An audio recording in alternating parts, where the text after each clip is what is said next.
Stephen Hawking চলতে পারেন না, কথা বলেন যন্ত্রে, তবু মহাবিশ্বের রহস্য ভেঙেছেন। তার ভাষায়, however difficult life may seem, there is always something you can do and succeed at.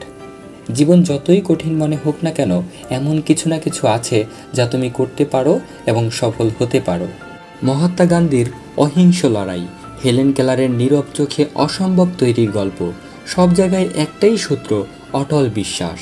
APJ Abdul Kalam কেবল মাটির ঘরের ছেলে থেকে মিসাইল ম্যান।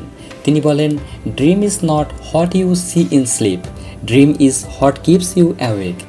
স্বপ্ন সেটা নয় যা তুমি ঘুমিয়ে দেখো, স্বপ্ন হলো সেটা যা তোমাকে জাগিয়ে রাখে। বন্ধু, মনে পড়ে ছোটবেলায় সাইকেল চালানো শেখার সময় কতবার পড়ে গেছি, তাও উঠে দাঁড়িয়েছি, কারণ ভিতরে একটা ছোট্ট স্বর বলেছে তুই পারবি। এই ছোট্ট পারবটাই হলো বিশ্বাস। যেখানে অন্যরা তোমার স্বপ্নকে অবাস্তব বলে, সেখানে তোমার বিশ্বাস তোমার বলবান ঘোড়া। ভয় পাবো কেন? চারপাশের ব্যর্থতার গল্পগুলো আসলে সফলতার মাটিই তো।